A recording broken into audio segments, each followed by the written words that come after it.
अलैकुम व बरकातुहू। वालेकुम अस्सलाम व रहमतुल्लाहि व बरकातुहू। नहमदुहु व नसल्ली अला रसूलिल करीम। अम्मा बाद। बिस्मिल्लाहिर रहमानिर रहीम। बिस्मिल्लाहिर रहमानिर रहीम। इन्नल्लाहा ला यग़फ़िरु मा दून ज़ालिका लिमन यशाअ व मन युश्रिक बिल्लाहि फ़क़द इश्तरा इस्मन अज़ीम।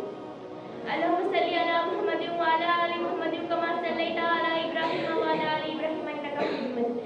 अल्लाहुम्मा बारिक अला मुहम्मदिन व अला आलि मुहम्मदिन कमा बारकता अला इब्राहीम व अला आलि इब्राहीम इन्नका हमीदुम मजीद।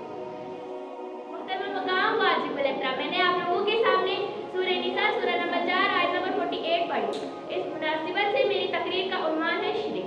शिरक तौहीद की जिद है, शिरक सबसे बड़ा जुल्म है, शिरक सबसे बड़ी जहलत है, शिरक कायनात का सबसे बड़ा झूठ है, शिरक सबसे बड़ी लानत है, शिरक शैतान का बनाया हुआ अकीदा है, शिरक कायनात का सबसे बड़ा गुनाह है।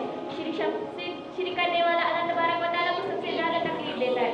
शिरक करने वाले के हक में कभी किसी की सिफारिश भी काम नहीं आती है। तौहीद रोशनी और शिरक अंधेरा है। रहमान का बनाया हुआ अकीदा तौहीद है और शैतान का बनाया हुआ अकीदा शिरक है। तौहीद पर रहने वाला कभी घबराता नहीं और शिरक पर रहने वाला हमेशा घबराता है।